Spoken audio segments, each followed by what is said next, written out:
तर चाकणकरांची योग्य वेळी चौकशी व्हायला पाहिजे होती। चौकशी अंती काय निष्पन्न होईल का हे पाहणं महत्त्वाचं आहे। नावाला चौकशी केली जाते असंही तृप्ती देसाई यांनी म्हटलेलं आहे।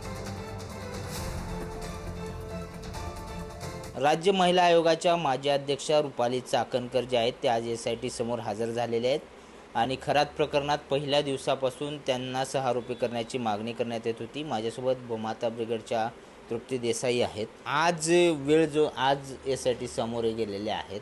खूप वेळ लागला या सगळ्या गोष्टीला। एवढे सगळे पुरावे, एव्हिडन्स, एवढे सगळी राजकीय टीका, एवढे सगळे फोटो व्हिडिओ सगळे समोर आल्यानंतर SITने खूप वेळ घेतला। SIT पाठीशी घालण्याचा प्रयत्न केला। SITने खूपच वेळ घेतला। चाकणकरांची चौकशी मी म्हटलं तसं की ज्या वेळेला सगळीकडून मागणी होत होती त्याच वेळेला होणं गरजेचं होतं।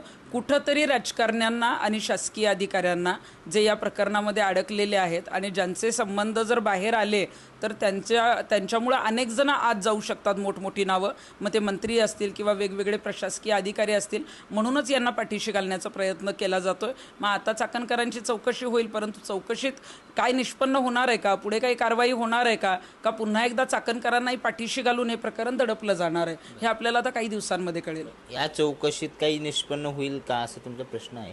खरंच होईल का? कारण आता मग इतका वेळ लावला, इतका डिले केला, चाकणकरांची आणखी राजकीय ताकद आहे असं म्हणायचं? ज्या अर्थी या प्रकरणामध्ये चाकणकरांची चौकशी करण्यासाठी समन्स पाठवण्यासाठी SITने 1.5 महिन्याहून अधिक कालावधी लावलेला आहे, त्या अर्थी मला वाटतंय की ही चौकशी जी आहे ती नावाला करण्यात येईल। या चौकशीत काही निष्पन्न होणार नाही। राजकीय कुठलेही नेते, राजकीय कुठल्याही महिला नेत्या यांना अडकवलं जाणार नाही। त्यांना सही सलामत जी आहे ती क्लीन चिट दिली जाईल।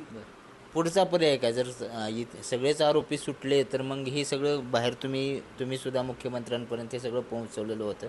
मुख्यमंत्र्यांनी म्हटले की यात कुणालाही सोडणार नाही, मग राजकीय लोक सोडून आहेत काही? हो, मुख्यमंत्र्यांनी सांगितलंय की खरातला अजिबात सोडणार नाही, परंतु त्यांनी सांगितलं की या प्रकरणाला राजकीय रंग पण देऊ नका। म्हणजे राजकीय लोकांना, मुख्यमंत्र्यांना वाचवायचं आहे आणि खरातला अजिबातच सोडायचं नाही आहे। आणि जो कोणी चौकशीला जातो, आज चाकणकर जरी गेल्या, त्यांच्या बहीण जरी गेल्या, जे कोणी जातं ते सगळं खरातवर आरोप करतात, कारण खरात ऑलरेडी अडकलेला आहे, तो अटकेत आहे। त्यामुळे मला असं वाटतं की बहुतेक चाकणकरांची चौकशी होईल, परंतु या चौकशीतून काहीही निष्पन्न होणार नाही, कारण ऑलरेडी उशिरा चौकशी सुरू झालेली आहे। ऑलरेडी हे प्रकरण पाठीशी घालण्याचा प्रयत्न केला गेला आहे, चाकणकरांना पाठीशी घालण्याचा प्रयत्न केला आहे, त्यामुळे फार काही समोर येईल असं काही मला वाटत नाही।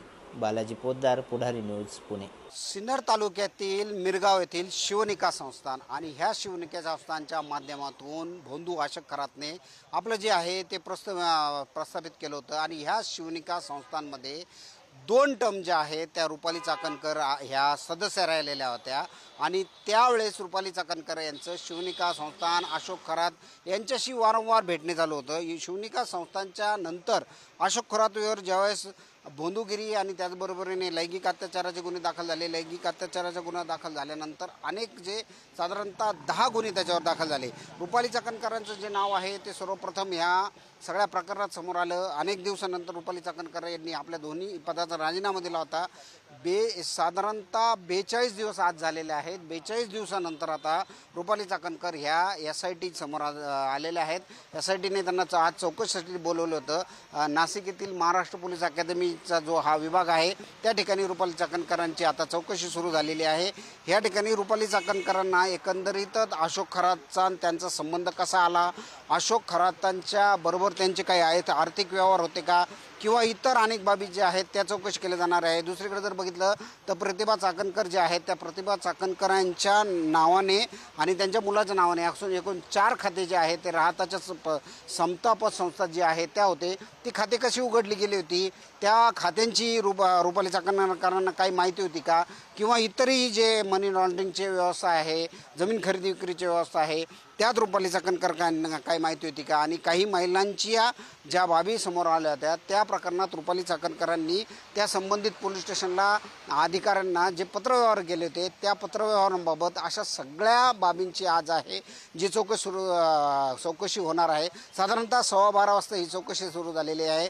याआधी शिर्डीला ज्या अनेकांच्या चौकशी झाल्या, इथेही चौकशी झाल्या, बहुतांशी काळ या चौकशा चालल्या होत्या। आता रुपाली चाकणकर यांची चौकशी किती वेळ होते हे पाहणं महत्त्वाचं असणार आहे। प्रशांत शर्मा, पुढारी न्यूज, नाशिक।